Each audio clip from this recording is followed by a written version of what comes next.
Bismillahirrahmanirrahim. Assalamualaikum warahmatullahi wabarakatuh. Alhamdulillahi rabbil alamin, hamdan katsiran thayyiban mubarakan fih, kama yuhibbu rabbuna wa yardah. Assalatu wassalamu ala nabiyyina Muhammadin wa ala alihi wa sahbihi ajma'in, amma ba'd. Para bapak, para ibu sekalian, para ikhwan dan akhwat rahimani wa rahimakumullah. Kembali kita lanjutkan pelajaran dari kitab Qatfu Al-Jana' Ad-Dani, syarah muqaddimah risalah Ibnu Abi Zaid Al-Qayruwani rahimahullahu ta'ala, yang ditulis oleh Syekh Al-Allamah Abdul Muhsin Al-Abbad Al-Badr hafizahullahu ta'ala. Kita sampai pada perkataan Al-Imam Ibnu Abi Zaid Al-Qayruwani. Beliau mengatakan, wa annahu fawqa arsyihi al-majidi bidzatihi. Bahwasanya Allah Subhanahu wa taala berada di atas arsy-Nya yang mulia. Bidzatihi, dengan zat Allah. Allah berada di atas arsy-Nya dengan zat-Nya. Artinya Allah benar-benar ada di atas arsy. Secara hakiki, sebenar-benarnya, bukan majazi, bukan kiasan. Perkataan bidzatihi ini penegasan dari Imam Ibnu Abi Zaid. Ini bukan perkataannya Syekh Abdul Muhsin, bukan. Ini perkataannya Ibnu Abi Zaid Al-Qayruwani Al-Maliki. Beliau mengatakan Allah di atas arsy bidzatihi, sebenar-benarnya. Artinya bukan kiasan, bukan konotasi. Wa huwa fi kulli makanin bi'ilmihi. Namun memang Allah Ta'ala di segala tempat ilmunya. Yang di segala tempat bukan zat Allah, tapi ilmu Allah. Artinya Allah tahu ilmu tentang segala sesuatu. Dimanapun makhluk berada, di segala tempat ia berada, Allah tahu tentang dia. Berarti kan, ini akidah tentang uluwullah, tentang ketinggian Allah Subhanahu wa Ta'ala. Bahwasanya Allah Maha Tinggi di atas arsy-Nya. Dan inilah jawaban dari pertanyaan di mana Allah. Ketika ditanya di mana Allah, maka jawabannya Allah di atas arsy-Nya. Atau boleh dijawab Allah ada di langit. Sebagaimana hadis ini tentang ainallah, di mana Allah, hadis sahih riwayat Muslim. Ada seorang budak wanita yang ketika ditanya ainallah, di mana Allah? Maka dia menjawab, Allahu fis sama, Allah di langit. Hadis sahih riwayat Muslim, tidak diragukan lagi kesahihannya. Maka bertanya di mana Allah boleh. Buktinya Nabi tanya kepada seorang budak wanita, ainallah, di mana Allah? Dan jawabannya Allahu fis sama, Allah di langit. Atau Allahu fawqa arsyihi, Allah di atas arsy-Nya. Sebagaimana jawabannya Al-Imam Ibnu Abi Zaid Al-Qayruwani. Dan akidah ini, akidah bahwasanya Allah ada di atas, Allah ada di atas arsy, Allah ada di langit. Ini adalah akidah yang disepakati oleh ulama Ahlussunnah, tidak ada khilafiyah sedikit pun. Bahkan ini disepakati oleh 4 madhab, imam 4 madhab, Imam Syafi'i, Imam Ahmad, Imam Malik, Imam Abu Hanifah, semuanya mengatakan Allah di atas arsy, Allah di langit, Allah di atas. Tidak ada khilafiyah sedikit pun. Kemudian Syekh Abdul Muhsin Al-Abbad mengatakan, lamma dzakara Ibnu Abi Zaidin rahimahullahu anna min asma'illahi al-ali. Ketika Ibnu Abi Zaid menyebutkan bahwasanya di antara nama Allah adalah Al-Ali, yang maha tinggi. Wa qad dzakarahu qariban muqtarinan bismil azim. Dan sebelumnya beliau menyebutkan nama Al-Ali ini bersamaan dengan nama Al-Azim, Al-Aliyul Azim. Allah Maha Tinggi dan Maha Agung. Wa bismil kabir, juga disebutkan nama Al-Ali ini bersama dengan nama Al-Kabir. Allah itu Aliyul Kabir, Maha Tinggi lagi Maha Besar. Kemudian bayyana fi hadza anna uluwallahi azza wa jalla wa fauqiyatahu ala arsyihi annahu uluwun bidzati. Nah, setelah menyebutkan itu tentang nama Al-Ali, Ibnu Abi Zaid sekalian menjelaskan bahwasanya ketinggian Allah Azza wa Jalla dan posisi Allah Azza wa Jalla itu di atas arsy-Nya bidzatihi, secara zatnya, artinya secara sebenar-benarnya. Entitas Allah ada di atas arsy. Kama annahu aliyyun bil qadri wa aliyyun bil qahri. Sebagaimana Allah juga maha tinggi kedudukannya dan maha tinggi kekuasaannya. Ya, sudah kita sebutkan kemarin, Allah maha tinggi dalam 3. Maha tinggi fil qadri atau bil qadri dalam kedudukannya. Allah maha tinggi bil qahri kekuasaannya. Dan Allah maha tinggi bidzati posisinya atau zatnya. Ini tiga kemahatinggian Allah yang diyakini oleh Ahlus Sunnah. Adapun Ahlul Bid'ah hanya meyakini 2. Ya, Ahlul Bid'ah dari kalangan orang-orang Jahmiyah dan yang semisalnya meyakini 2, Allah maha tinggi bil qadri kedudukannya, wabil qahri dan kekuasaannya saja. Mereka tidak meyakini yang ketiga. Wa innaman nassa ala uluwihi ala arsyihi bidzatihi. Dan Ibnu Abi Zaid di sini menulis ya bidzatihi lamma wujida man yaqulu, karena ada orang-orang yang mengatakan inna uluwallahi uluwu qadrin wa uluwu qahrin. Mereka mengatakan bahwasanya kemahatinggian Allah itu hanya dalam masalah kedudukan dan masalah kekuasaan saja. Ya, makanya Ibnu Abi Zaid ingin menegaskan tidak hanya itu, tapi bidzatihi, juga dengan Allah maha tinggi dalam zatnya, posisinya. Wa awwala uluwahu ala arsyihi bistilaihi alaihi. Dan mereka orang-orang Jahmiyah dan yang semisalnya, mereka mentakwil semua ayat-ayat tentang istiwa. Ayat-ayat yang menjelaskan Allah di atas arsy ditakwil dengan istila. Allah menguasai arsy. Wa annahu laisa 'alal arsy haqiqatan bidzatihi. Dan mereka mengatakan Allah tidak benar-benar di atas arsy, kata mereka. Kata Ahlul Bid'ah. Allah tidak benar-benar di atas arsy. Allah tidak di atas arsy secara hakiki. Fa'abbara bi'uluwi dzati raddan ala man qala innahu uluwun majaziyun laisa bihaqiqiyyin. Maka Ibnu Abi Zaid menuliskan bidzatihi, Allah di atas arsy dengan zatnya secara sebenar-benarnya. Ini dalam rangka untuk membantah orang-orang yang mengatakan bahwasanya Allah maha tinggi di atas arsy majaziyan, secara konotatif, secara kiasan saja. Laisa bihaqiqiyyin, bukan secara hakiki. Nah, jadi perkataannya Ibnu Abi Zaid ini ada unsur bantahan. Ingin membantah orang-orang yang mengatakan Allah tidak benar-benar di atas arsy. Itu enggak benar. Yang benar Allah bidzatihi, benar-benar di atas arsy. Wa hadza nadhiru qaulis salafi 'anil Qur'ani innahu ghairu makhluqin. Maka ini semisal dengan perkataan para salaf dalam masalah Al-Qur'an. Para salaf mengatakan Al-Qur'an bukan makhluk. Lama wujida man yaqulu innahu makhlukun.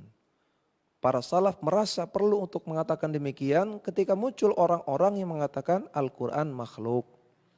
Maka para salaf mereka tampil dan mengatakan Al-Qur'an laisa bimakhlukin, bukan makhluk.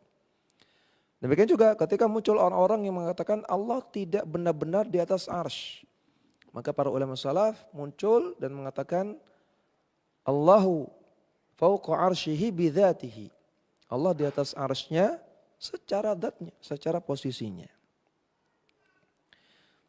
Dan kata Imam Ibnu Qayyim rahimahullahu taala, dalil yang menunjukkan bahwasanya Allah di atas arsy, Allah di langit, Allah di atas, itu lebih dari 1000 dalil. Lebih dari 1000 dalil sini bukan hanya ungkapan kiasan ya, seperti 1001 malam ya. Jadi kadang-kadang kita mengatakan ada 1001 cara untuk melakukan ini dan itu. 1001 di sini bukan beneran 1001, tapi maknanya banyak banget gitu. Untuk mewakili kata-kata banyak banget kita gunakan 1001. Tapi Al-Imam Ibnu Qayyim mengatakan ada 1000 dalil. Ini beneran 1000. Ya, beliau sudah menghitung ada 1000 dalil yang menunjukkan Allah Ta'ala di atas arsy, Allah di atas langit, Allah di langit. Ya. Dan beliau jelaskan ya tentang dalil-dalil tersebut. Jadi ini perkara yang tidak samar lagi. Perkara yang gamblang di dalam ayat-ayat Al-Quran, di dalam hadis-hadis Nabi yang sahih, dinyatakan secara gamblang bahwasanya Allah di langit, Allah di atas arsy. Di antaranya kita sebutkan beberapa ya. Di dalam surat Al-A'raf ayat 54. Allah Ta'ala katakan, Inna rabbakumullahu alladhi khalaqas samawati wal arda fi sittati ayyamin. Sesungguhnya Rabb kalian adalah Allah yang telah menciptakan langit-langit dan bumi dalam waktu 6 hari. Thumma stawa 'alal 'arsy. Setelah itu Allah istiwa di atas arsy. Istiwa itu artinya ya ala wartafa'a atau ala wastaqarra. Istiwa artinya tinggi dan menetap. Ya. Istiwa artinya istawa atau istiwa artinya ala wastaqarra. Tinggi dan menetap. Tinggi di atas sesuatu seperti itu. Di Allah istiwa di atas arsy artinya Allah tinggi dan menetap di atas arsy. Yughshil laila wan nahara yatlubuhu hathitha. Allah mempergantikan siang dan malam. Surat Al-A'raf ayat 54. Dalam surat Yunus ayat yang ketiga, Allah Ta'ala katakan, Inna rabbakumullahu alladhi khalaqas samawati wal arda fi sittati ayyamin thumma istawa 'alal 'arsy. Sama. Yudabbirul amra. Setelah itu Allah Ta'ala katakan, Allah yang mengelola, Allah yang mengatur segala perkara. Surat Yunus ayat ketiga. Dan surat Ar-Ra'du ayat yang kedua. Allah Ta'ala katakan, Allahul ladzi rafa'as samawati bighairi amadin tarawnaha. Dialah Allah yang telah meninggikan langit tanpa adanya tiang yang bisa engkau lihat. Thumma istawa 'alal 'arsy. Setelah itu Allah istiwa di atas arsy. Surat Ar-Ra'du ayat kedua. Kemudian surat Thaha ayat kelima. Allah Ta'ala katakan, Ar-Rahmanu 'alal 'arsy istawa. Ar-Rahman yaitu Allah istiwa di atas arsy. Kemudian yang kelima dalam surat Al-Furqan ayat 59. Allah Ta'ala katakan, Thumma istawa 'alal 'arsy Ar-Rahmanu. Setelah itu Ar-Rahman itu Allah istiwa di atas arsy. Fas'al bihi khabira. Maka mintalah kepada Allah yang khabir, yang maha mengetahui. Al-Furqan 59. Yang keenam, surat As-Sajdah ayat yang keempat. Allah Ta'ala katakan, Allahul ladzi khalaqas samawati wal arda wa ma bainahuma fi sittati ayyam. Dialah Allah yang telah menciptakan langit dan bumi dan apa yang ada di antara keduanya dalam waktu 6 hari. Tsumma istawa 'alal 'arsy. Kemudian Allah istiwa di atas arsy. Yang ketujuh, surat Al-Hadid ayat keempat. Allah Ta'ala katakan, Huwallazi khalaqas samawati wal arda fi sittati ayyamin. Dialah Allah yang telah menciptakan langit dan bumi dalam waktu 6 hari. Tsumma istawa 'alal 'arsy. Kemudian Allah istiwa di atas arsy. Surat Al-Hadid ayat keempat. Ini 7 ayat ya, yang masyhur. Yang mana di 7 ayat ini Allah menegaskan dengan tegas, dengan gamblang Allah istiwa di atas arsy. Ya, kalau di ayat-ayat yang lain ada yang menggunakan kata-kata fis sama, kemudian ilas sama, kemudian fauqa as-samawati wal ardi, ada yang menggunakan fauqa di atas. Tapi di 7 ayat ini jelas. Tsumma istawa 'alal 'arsy. Allah istiwa di atas arsy. Ya, kalau bisa antum hafalkan 7 ayat ini. Ini 7 ayat yang gamblang, tegas, jelas mengatakan Allah istiwa di atas arsy. Yang mengatakan Allah sendiri. Masa kita nggak boleh mengatakan apa yang Allah katakan? Ya, Allah di atas arsy, Allah istiwa di atas arsy, yang mengatakan Allah sendiri. Nah kemudian Tadi sudah saya jelaskan bahwasanya akidah ini adalah akidah yang disepakati oleh semua ulama ahlu sunnah. Tidak ada khilafiyah di dalamnya. Namun terkadang orang-orang ahlu bid'ah membawa syubhat. Pertama, mereka suka membawa syubhat dari perkataan Al-Imam Abu Ja'far At-Tahawi dalam kitab Al-Aqidah At-Tahawiyah. Yang seolah-olah At-Tahawi itu mengingkari Allah di atas arsy, mengingkari Allah di langit. Perhatikan bagaimana perkataan Al-Imam At-Tahawi. Beliau katakan dalam Aqidah Tahawiyah, Ta'ala Allahu 'anil hududi wal ghayati wal arkani wal a'dha'i. Allah Maha Tinggi, Allah tidak dibatasi oleh batasan-batasan, Allah tidak dibatasi oleh arah, Allah tidak punya anggota badan, wal adawati, dan Allah tidak punya alat-alat, la tahwihi al jihatu as-sittu. Allah tidak dilingkupi oleh arah angin yang 6. Kasairil mubtada'ati, sebagaimana makhluk-makhluk yang lain. Sebagaimana makhluk-makhluk. Perhatikan kata At-Tahawi, Allah tidak dibatasi oleh arah. Dan juga Allah tidak dibatasi oleh arah yang 6. Yang 6 itu artinya utara, selatan, barat, timur, atas, bawah. 6 arah angin. Nah, perkataan ini sering dibawakan oleh orang-orang yang mengingkari Allah di atas arsy. Lihat, At-Tahawi mengatakan seperti Allah tidak dibatasi oleh arah. Berarti nggak boleh mengatakan Allah di atas, kata mereka.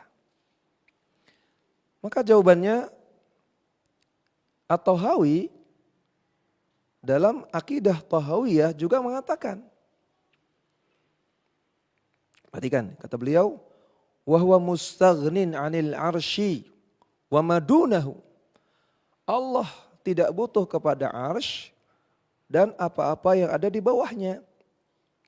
Wahitun bi kulli syai'in wa fawqahu. Allah meliputi segala sesuatu dan apa yang ada di atasnya. Wa qad a'jaza 'anil ihatati khalquhu, dan makhluk Allah tidak ada yang mampu mengetahui tentang ilmu Allah. Perhatikan kata At-Tahawi, wa huwa mustaghnin 'anil arsy wa ma dunahu. Allah tidak butuh kepada arsy dan apa-apa yang ada di bawahnya. Ini isyarat dari beliau bahwasanya beliau mengakui, meyakini bahwasanya Allah di atas arsy. Dan Allah paling tinggi. Di bawah arsy, di bawah Allah ada arsy, dan di bawah arsy ada semua makhluk Allah. Makanya kata beliau, Allah tidak butuh kepada yang di bawah arsy, artinya semua makhluk Allah. Berarti At-Tahawi meyakini Allah di atas arsy. Ya, beliau tidak menyelisihi ijma' para ulama. Jadi perkataan At-Tahawi yang pertama, kalau kita pahami dengan perkataan yang kedua, sama sekali tidak bermakna At-Tahawi mengingkari Allah di atas arsy, tidak. Ya. Dan andaikan At-Tahawi mengingkari Allah di atas arsy, beliau tidak meyakini Allah di atas arsy, apakah At-Tahawi nabi? Ya, apakah At-Tahawi sahabat Nabi? Bukan. Ya, beliau ulama yang bisa benar, bisa salah. Jadi andaikan At-Tahawi meyakini Allah tidak di atas arsy, maka itu salah, itu keliru. Dan beliau tidak maksum, beliau bukan Nabi, beliau bukan sahabat Nabi. Tapi yang benar, At-Tahawi tidak meyakini demikian. At-Tahawi meyakini Allah di atas arsy. Apalagi kalau kita melihat tulisan-tulisan beliau yang lain. Jelas beliau meyakini Allah di atas arsy. Adapun perkataan beliau bahwasanya Allah tidak dibatasi oleh arah angin yang 6. Ini betul. Bukankah beliau mengatakan Allah tidak dibatasi oleh arah angin yang 6 kasairil mubtada'ati, sebagaimana makhluk-makhluknya. Berarti arah angin yang 6 ini maksudnya arah angin yang dipahami oleh makhluk. Atas bawah yang dipahami oleh makhluk. Kalau atas bawahnya makhluk, pasti ada yang di atasnya lagi. Ya, di atas kita ada MPD lantai 2 di atas. Di atas MPD lantai 2 ada lantai 3. Di atasnya ada genteng, di atasnya ada awan. Selalu ada yang di atasnya lagi. Itu kalau makhluk. Tapi arah atasnya Allah beda dengan atasnya makhluk. Maha tingginya Allah beda dengan tingginya makhluk. Ya, jadi jangan disamakan. Ketika kita katakan Allah maha tinggi, Allah di atas, ini sifat atas bagi Allah. Bukan sifat atas bagi makhluk. Jangan disamakan. Ya, maka jangan ditanya kalau Allah di atas orang Indonesia berarti Allah di bawah orang Amerika. Enggak. Ini menganalogikan Allah dengan makhluk namanya. Ini menyifatkan Allah dengan sifat atas milik makhluk. Yang mana sifat atas, bawah, kanan, kiri, depan, belakang, utara, selatan, timur, barat milik makhluk itu punya keterbatasan. Tapi sifat atasnya Allah beda dengan itu. Jadi perkataan At-Tahawi yang mengatakan kasairil mubtada'ati, beliau sedang bicara sifat makhluk. Demikian juga orang-orang yang mengingkari Allah di atas arsy, mereka sering membawakan perkataan innallaha mawjudun bila makanin. Allah itu ada tanpa tempat. Allah itu ada tanpa tempat. Pertama, perkataan ini sering mereka nisbatkan kepada Ali bin Abi Thalib radhiyallahu taala anhu. Katanya ini perkataan Ali. Lihat, Ali bin Abi Thalib seorang sahabat Nabi mengingkari Allah di atas arsy. Kata Ali, Allah ada tanpa tempat. Maka kita katakan riwayat ini la aslalahu, tidak ada asalnya. Tidak sahih, tidak bisa ditelusuri sanadnya karena enggak ada. Ya, yang benar tidak ada pernyataan seperti itu dari kalangan para sahabat sedikit pun yang mengatakan Allah tidak bertempat atau Allah tidak di atas arsy. Tidak ada sedikit pun dari para sahabat, dari para tabi'in, dari para tabi'ut tabi'in, tidak ada sama sekali. Jadi perkataan ini kalau dinisbatkan kepada Ali bin Abi Thalib enggak benar.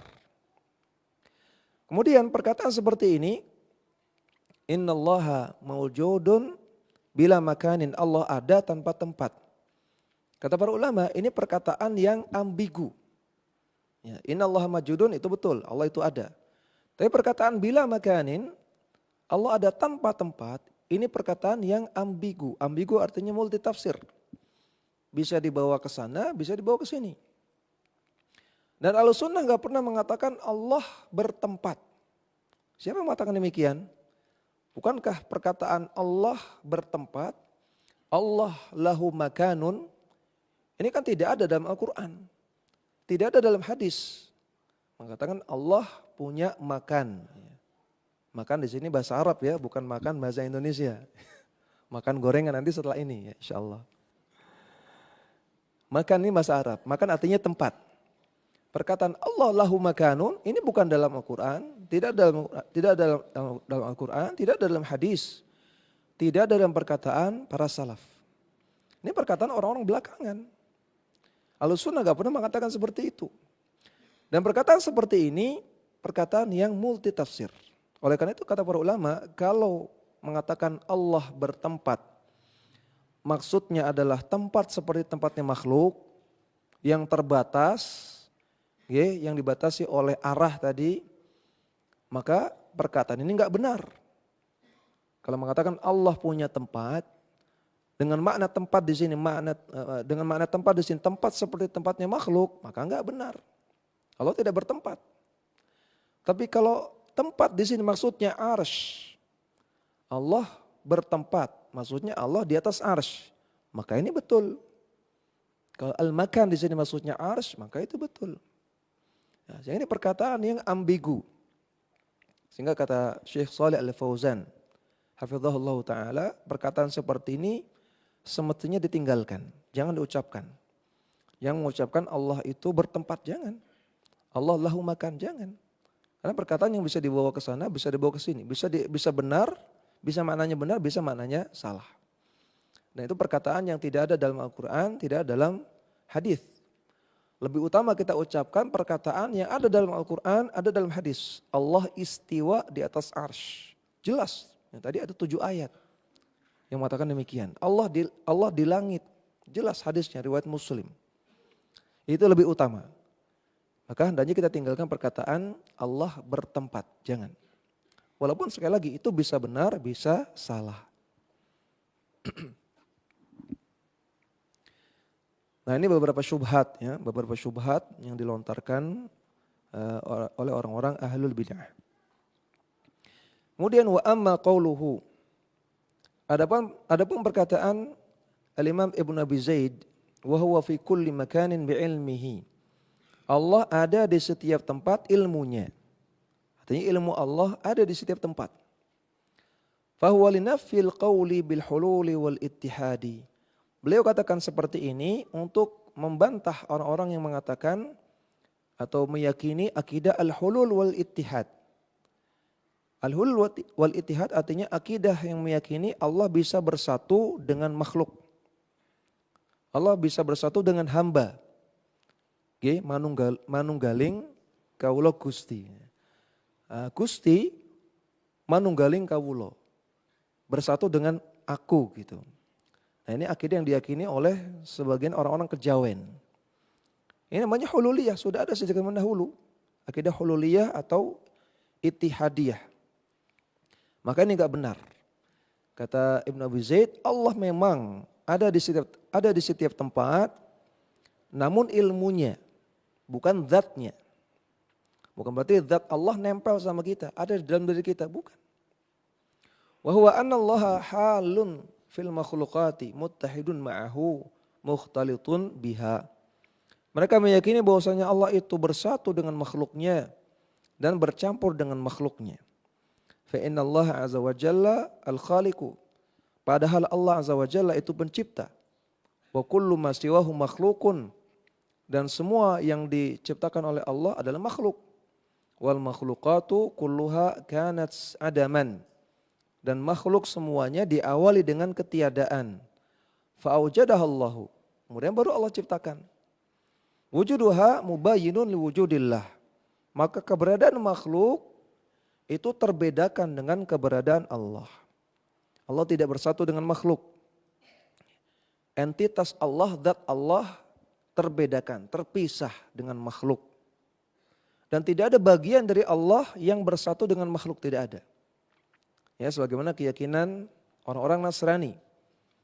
Orang-orang Nasrani meyakini bahwasanya Yesus atau Nabi Isa adalah bagian dari ruh Allah. Ya, seolah-olah Allah itu bisa dipotel gitu ya, diambil sebagian diberikan kepada Nabi Isa. Enggak demikian. Ya.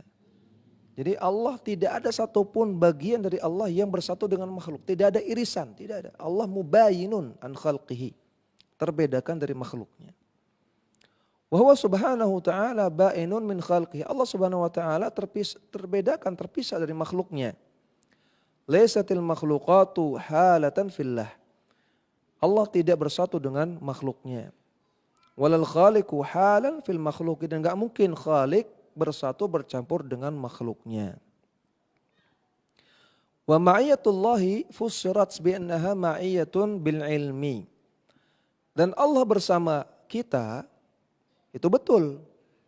Allah bersama kita. Allah bersama seluruh hambanya, itu betul. Namun maknanya adalah ma'iyatun bil ilmi. Allah bersama kita dengan ilmunya. Artinya Allah mengetahui kita. Ilmu Allah di mana-mana. Tidak ada satu tempat pun yang di sana tidak ada ilmu Allah. Itu maksudnya. Bukan entitas Allahnya di mana-mana, bukan. Ya, dan orang yang mengatakan Allah di mana-mana, Allah fi kulli makan, Allah di mana-mana, konsekuensinya Allah banyak. Allah ada di Mas Sona, ya, Allah ada di Mas Aang, Allah ada di saya, Allah ada di sana, Allah ada di luar masjid, Allah ada di mobil, Allah ada di rumah, Allah ada di kos-kosan, Allah ada di selokan, Allah ada di tempat sampah. Waliyadzubillah, Allah musta'an. Enggak mungkin seperti itu. Ya. Konsekuensinya Allah itu banyak dan Allah ada di tempat-tempat kotor berarti.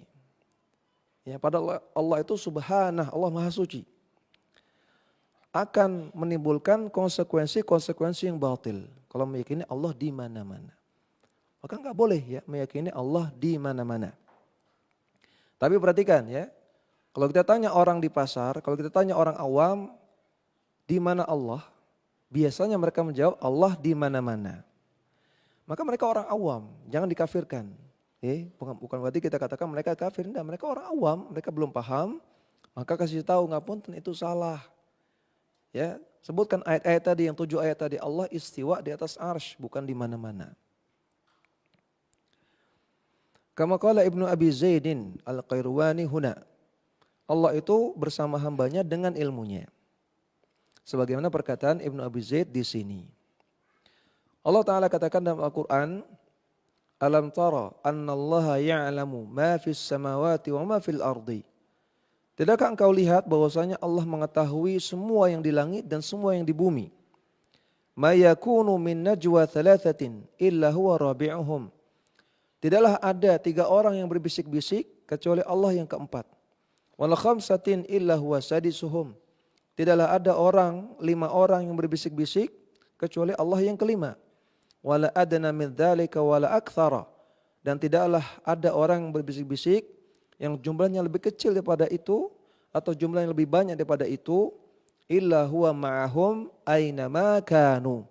Kecuali Allah Ta'ala bersama mereka dimanapun mereka berada. Perhatikan ya. Ayat ini mengatakan Allah bersama hambanya.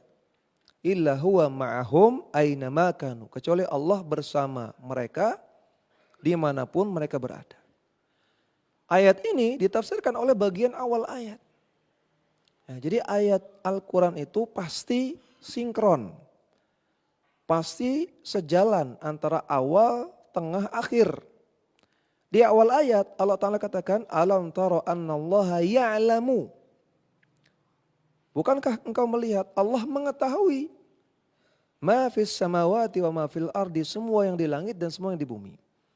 Berarti maksud Allah ma'ahum aina makanu, Allah bersama mereka dimanapun mereka berada, maksudnya Allah ya'lamu. Allah mengetahui dimanapun kalian berada. Tengah ayat ditafsirkan oleh awal ayat. Nah juga ditafsirkan oleh akhir ayat, kata Allah lanjutannya, thumma yunabbi'uhum bima amilu yaumal qiyamah. Dan Allah akan kabarkan kepada mereka tentang apa-apa yang mereka lakukan nanti di hari kiamat. Yunabbi'uhum, Allah akan kabarkan. Masalah khobar ini kan masalah ilmu. Ya, jadi ayat aina makanu wa huwa ma'ahum aina makanu, Allah bersama mereka dimanapun mereka berada, ditafsirkan oleh lanjutannya. Maksudnya thumma yunabbi'uhum, Allah akan kabarkan kepada mereka bima amilu, tentang apa yang mereka amalkan yaumul qiyamah, di hari kiamat. Terkait dengan ilmu Allah Subhanahu wa taala. Innallaha bikulli syai'in alim. Allah maha mengetahui, alim, maha mengetahui segala sesuatu. Ditafsirkan lagi dengan sifat ilmu, alim. Nah, maka maksudnya Allah di mana-mana, maksudnya adalah Allah di mana-mana dengan ilmunya. Ini bisa diketahui dari ayat ini sendiri. Jadi ini bukan ayat tentang Allah di mana-mana zatnya, bukan. Tapi Allah di mana-mana ilmunya. Faqad budi'at hadhil ayatu bil ilmi. Awal ayat menyebutkan tentang ilmu. Wa khutimat bil ilmi. Dan akhir ayat juga menyebutkan tentang ilmu. Berarti Allah bersama para hamba dengan ilmunya. Itulah makna yang diinginkan oleh Allah dalam ayat ini. Bukan Allah di mana-mana zatnya. Dan juga ini adalah tafsiran para sahabat Nabi. Ya, Al-Imam At-Tabari ketika menafsirkan ayat ini, di dalam tafsir Tabari beliau bawakan semua tafsiran sahabat. Semua sahabat menafsirkan ketika Allah Ta'ala katakan illa huwa ma'ahum aina ma kanu. Allah bersama mereka dimanapun mereka berada. Para sahabat menafsirkan bi'ilmihi, dengan ilmunya. Maka ini makna yang benar, bahwasanya Allah itu bersama para hamba di mana-mana dengan ilmunya, bukan dengan zatnya. Adapun zat Allah ada di atas arsy-Nya, ada di langit, ada di atas. Ini akidah Ahlussunnah wal Jamaah dan tidak ada khilafiyah dalam masalah ini. Wallahu ta'ala alam, ini bisa kami sampaikan, mudah-mudahan bermanfaat dan bisa kita ambil berbagai macam ibrah. Yang ibrah ini bisa kita terapkan dalam kehidupan sehari-hari. Demikian, wassallallahu ala nabiyina Muhammadin wa ala alihi wa sahbihi wasallam. Wa akhiru da'wana alhamdulillahi rabbil alamin. Subhanakallahumma wa bihamdika asyhadu an la ilaha illa anta astaghfiruka wa atubu ilaik. Assalamualaikum warahmatullahi wabarakatuh.